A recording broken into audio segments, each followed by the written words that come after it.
Dela, dan juga cara-cara yang akan disampaikan kepada anda nanti. Dan di studio pagi ini kita ingin ucapkan selamat pagi juga. Terima kasih kerana sudi bersama kami Encik Joakim Rajaram yang merupakan Ketua Pegawai Hal Ehwal Corporate dari Digi Telecommunications. Terima kasih kerana sudi bersama kami. Betul ya, gadget sekecil ini sebenarnya membuka begitu banyak ruang kepada urusan harian, bagaimana hidup kita sebenarnya banyak bergantung kepada connection ataupun kelangsungan talian yang networking begitu penting sekali. Ya betul Zalia. Kalau kita berfikir mengenai penggunaan telefon ni, penggunaan mobile internet ya, apa yang kita panggil talian internet mudah alih ini, berbagai faset dalam hidup kami ya, bergantung kepada talian ini dan perkhidmatan ini, daripada memesan makanan, daripada membuat banking online, komunikasi, entertainment, semua bergantung kepada perkhidmatan yang cukup kekal. Macam Meli tadi lah, dalam talian pembelajaran dalam betul. Dan selebihnya dalam zaman COVID-19 ini, dalam zaman PKPB yang penggunaannya telah shifted ya, daripada rumah dan office kepada tempat tinggal. So syarikat-syarikat telekomunikasi dengan MCMC dengan pihak kerajaan juga akan bekerjasama untuk meningkatkan lagi perkhidmatan dan kualiti internet kepada semua rakyat Malaysia. Setakat ini apakah penetrasi jauh lebar di Malaysia dan sejauh mana syarikat-syarikat telekomunikasi akan berusaha untuk menambahbaikkan penetrasi jauh lebar ini? Ya, so pelan jendela ini ada matlamatnya 3 ya. Pertamanya untuk meningkatkan liputan ya, coverage rangkaian 4G kepada 96.9% secara purata ya, di seluruh negara. Itu liputannya. Yang kedua adalah kelajuan rangkaian mudah alih ataupun mobile broadband yang mencapai 35 Mbps megabyte per saat secara purata. Yang ketiga adalah untuk mencapai broadband 9 juta premis yang akan dicapai dalam talian tetap ataupun fixed internet. Dan dalam program ini syarikat telekomunikasi maupun tetap ataupun mudah alih akan bekerjasama sesama terdiri dan dengan agensi-agensi kerajaan untuk memastikan bahawa matlamat ini akan dapat dicapai. Mungkin sedikit di luar skop perbincangan kita, tapi selama ini kita bercakap bahawa kawasan-kawasan seperti Sabah dan Sarawak ataupun pedalaman Pahang sukar untuk ditembusi kerana bentuk muka bumi. Jadi bagaimana masalah itu akan diatasi kelak? Ya, masalah ini hanya dapat dicapai kalau kita semua bekerjasama ya. Ada banyak agensi kerajaan dengan pihak swasta yang perlu bekerjasama untuk mencapai matlamat ini. Terutama sekali untuk masyarakat di kawasan pinggiran ataupun kawasan di luar bandar. Untuk internet rollout ini ya, agak rumit. Yang kalau kita tengok bentuk rupa bumi ataupun geographical landscape di kawasan pendalamannya, susah untuk kita tembusi. So ada berbagai-bagai agensi yang perlu bekerjasama untuk ganding bahu untuk mencapai matlamat ini. Kalau dilihat dari segi perubahan penggunaan data, terutamanya dari bulan Mac lalu, bagaimana pihak Digi melihat trafik yang meningkat hampir 40% lebih, dan bagaimana cara untuk memastikan data dapat dibawa dan dapat ditampung dengan kita jangka akan bertambah lagi selepas ini? Pertama sekali kita perlu tahu bahawa pembelajaran sekarang semuanya online. Hampir semuanya online bila sekolah-sekolah ditutup. Dan dalam PKPB ini kalau orang bekerja di rumah, semua kerja-kerja produktiviti pun online. Tak ada lagi mesyuarat face to face ya. Semua akan online dalam Microsoft Teams ataupun Zoom ataupun berbagai peranti yang lainnya. Yang keduanya, penggunaannya daripada sekolah dan kawasan pekerjaan macam tengah in the middle of the city ya, city hotspot ya. Semua telah shifted ke kawasan rumah. Itu yang pertama. Jadi penggunaannya telah mendadak, penggunaannya pun bertempat pada tempat yang lain. Sekarang dari syarikat kita tengok secara purata 18 GB satu bulan. Ya. Tahun sebelum ini 12 GB setiap pengguna. So semakin mendadak. Jadi melihat kepada perubahan ini, bagaimana DG sebagai ketua syarikat telekomunikasi membantu para pelanggan anda untuk mendapat manfaat daripada penggunaan internet yang baik? Ya. Pertama sekali untuk meningkatkan semua rangkaian kita di mana saja kita berada. So kita akan meningkatkan liputan yang pertama, yang kedua menambahkan lapisan daripada network tu supaya lebuh raya, kita boleh katakan lebuh raya semakin luas. Ya. Kalau lebuh raya semakin luas, lagi banyak kereta yang boleh sampai ke matlamat ke tumpuan mereka. Yang kedua ialah untuk menawarkan juga package-package yang berkenaan dan murah untuk pelanggan-pelanggan kita. DG dengan semua industri telah memberi 1 GB percuma setiap hari pada semua pelanggan.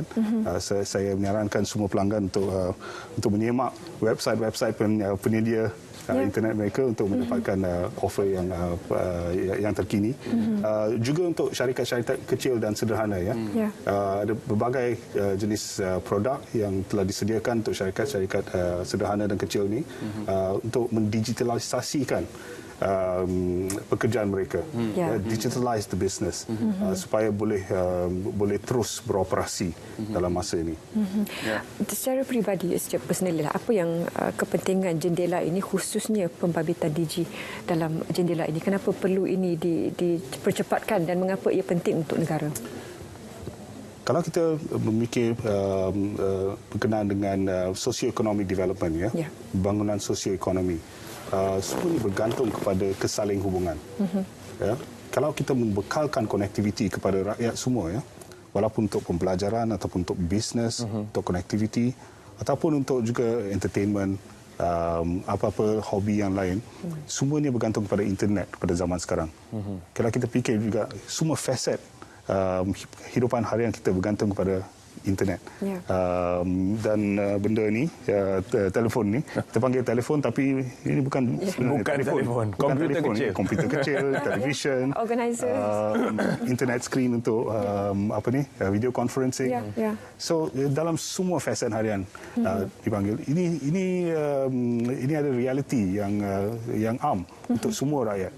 So kita kena pastikan bahawa bukan saja rakyat di bandar atau bandar raya yang dapat menikmati tahap internet yang berkualiti, tetapi juga rakyat-rakyat yang hidup di kawasan pendalaman, kawasan luar bandar dapat menikmati perkhidmatan yang kukuh. Kita ada sedikit masa berbaki. Kalau kita tumpukan perhatian sedikit kepada dunia perniagaan, bagaimana peniaga-peniaga kecil yang mungkin terjejas akibat daripada COVID-19 dapat menimbang manfaat daripada penggunaan internet? Kalau sebelumnya perniagaan mereka ni perniagaan fizikal, jadi bagaimana untuk mereka bergerak ke dunia digital dan juga mendapat manfaat daripada pelbagai program yang turut ditawarkan? Ya, Terence, ini sebenarnya memerlukan pemikiran ataupun paradigm yang baru. Kita perlu memikirkan bagaimana bisnes kita, perniagaan kita dapat dijalankan dalam realiti baru ini, ataupun apa yang kita panggil normal baru ini. Kalau kita rewind pada bulan Februari, semua peniaga-peniaga pun menyangka ini menjadi mustahil. Tetapi kita sudah tengok beberapa bisnes telah shifted ke online. E-commerce, kita tengok penggunaan e-commerce sedang meningkat sampai mendadak sekarang. So peniaga kecil juga kena memikirkan bagaimana untuk menggunakan tools ataupun servis internet yang berada sekarang ni, penggunaan internet yang semakin meningkat daripada pengguna untuk mentransformasikan perniagaan mereka. Dan sebenarnya ada peniaga kecil dan sederhana ini ada dua ketakutan. Satu, bahawa untuk mendigitalisasikan bisnes ni rumit. Yang kedua, ia mahal. Tapi sekarang kita akan kita boleh memberitahu kepada mereka bahawa ia tidak berapa rumit. Kita akan simplify ya. Ada banyak software, ada banyak offering sekarang yang membuatkan digitalisasi ini secara mudah dan secara murah juga. Ya. Dan ada geran penjana juga yang ditawarkan untuk membantu anjakan itu daripada fizikal ke digital. Ya, betul. Pihak penyedia internet telah bekerjasama dengan MOF, dengan KKMM untuk menyediakan geran penjana digital ini untuk syarikat-syarikat mudah, syarikat kecil dan sederhana. So kita menyaran kepada syarikat-syarikat ini untuk menyemak apa-apa geran yang ada sekarang. Ada berbagai jenis geran. Kita tak ada masa sekarang untuk bercakap tentang geran yang begitu. So menyemak daripada website penjana ataupun website penyedia internet sendiri untuk mendapatkan pakej-pakej yang terbaru. Bila terlibat dalam satu misi dan visi sebesar ini seperti Jendela memerlukan semua kerjasama juga pelibatan syarikat telco utama. Juga bila bercakap tentang sambungan networking ataupun rangkaian ini, terutamanya bagi peniaga yang telah banyak travel ataupun pergi ke luar negara, akan timbul perbandingan. Oh, kalau di Korea lagi laju, kalau di Singapura macam ni connection, kalau di Thailand, di mana kita dari segi speed ataupun kemampuan internet kita? Ya, kalau ada banyak ruang untuk menjadi lebih baik, untuk meningkatkan kualiti lagi. Ya. Apa yang perlu adalah semua agensi-agensi, sama ada agensi kerajaan ataupun agensi swasta, kerjasama. So dalam industri kita pun, syarikat-syarikat muda alih dan syarikat-syarikat penyedia, syarikat-syarikat talian tetap akan bekerjasama untuk membangunkan industri dan memperbaiki industri ini kepada tahap yang lebih tinggi. Dan kerjasama ini penting sebab dalam keadaan industri sekarang tidak boleh satu syarikat ataupun satu agensi saja yang akan bertanggungjawab untuk meningkatkan ini. Semua agensi kena bekerjasama dan ini yang kita panggil saling hubungan, connectivity dia. Ya. Semua akan overlap. Peranan kita semua overlap. Ya. Di mana Joki melihat Malaysia selepas 2021 bila kita semua mendapat vaksinnya dan dunia kembali mungkin normal sedikit, di manakah kita selepas itu, selepas program Jendela ini, selepas internet menjadi utility yang ketiga seperti yang disarankan oleh Yang Berhormat Menteri Komunikasi dan Multimedia. Jadi apakah visi Joakim sendiri untuk Malaysia? Ya, apa yang kita semua boleh mendapat encouragement ya. Penggunaan internet daripada rakyat semua telah meningkat. Ya.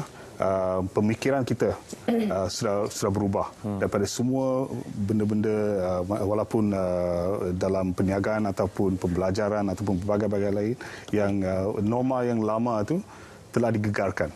Ya. Kita semua, pemikiran kita semua telah shifted kepada norma yang baru, dinamik yang baru.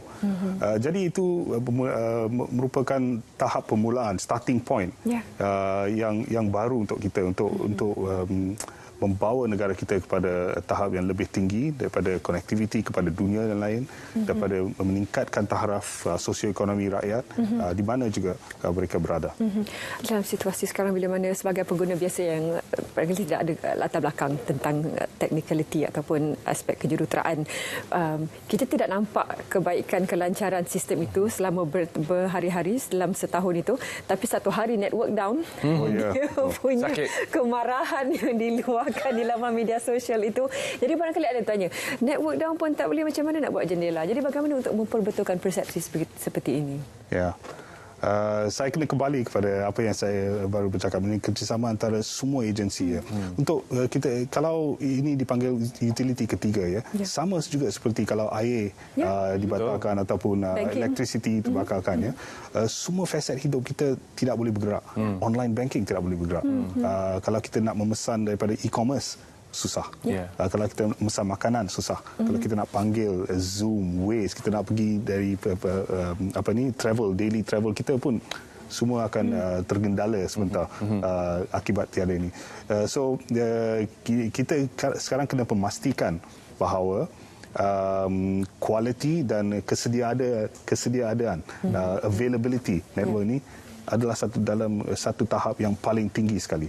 Sekarang ini kalau ada pencemaran air, ia tidak akan dipandang pandang ringan oleh pihak berkuasa ataupun pihak law enforcement agency pun. Ya. So sama juga pada utility ini kena dijaga dan kena dinaik tarafkan dan juga menjadi tanggungjawab rakyat semua untuk memastikan bahawa kalau kita memakai internet dalam wifi, kita tumpukan penggunaannya untuk benda-benda yang produktif. Janganlah kalau kita pakai wifi untuk satu PKR, ya, semua orang pakai wifi untuk Netflix atau Google, susah juga untuk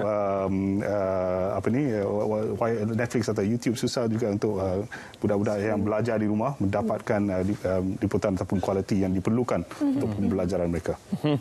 Dalam pada itu kosnya, Joakim, adakah Joakim melihat kosnya akan terus turun atau bagaimana untuk pengguna individu? Untuk pengguna individu, kalau kita perhatikan, ya, sektor kita adalah satu-satunya sektor di mana tahun demi tahun harga untuk pengguna, harga untuk setiap megabit menjadi semakin murah. Ya, itu dari segi pengguna. Tapi untuk segi pembangunan, ya, juga kadang-kadang menjadi rumit sikit. Terutamanya dalam keadaan sekarang bila mengambil bekalan equipment yang baru daripada luar negara, semua sedikit merumitkan. So kosnya ataupun masa yang diambil untuk roll out mungkin bertambah sikit. Itu pentingnya pelan jendela. Kita akan bekerjasama dengan pihak berkuasa tempatan, local council, government agency di tahap persekutuan dan di tahap negeri dan di tahap daerah pun untuk memastikan rollout infrastruktur ini berlaku secara lancar dan tidak tergendala. Kalau ini semua dikoordinasikan dengan baik, dengan mantap, dan MC sekarang mengadakan pertemuan, ya, meeting dengan setiap CEO kerajaan setiap 3 minggu, setiap 2 minggu dengan pengerusi MC, ya. So kita semua bekerjasama, everyone is round the table untuk menumpukan perhatian kepada macam mana untuk mengatasi masalah-masalah rollout yang berada dekat sekarang, ya. Itu yang diperlukan kalau kita memanggil ni utility yang ketiga. Ya. Terima kasih Joakim kerana sudi bersama kami dalam Saat Pagi Malaysia dan membuka minda kita kepada jendela yang kita semua nantikan di Malaysia, dan harapan kami semoga ia akan memberi kesan dan manfaat besar kepada negara. Terima kasih. Terima kasih kerana bersama kami. Kita berehat seketika dan kembali selepas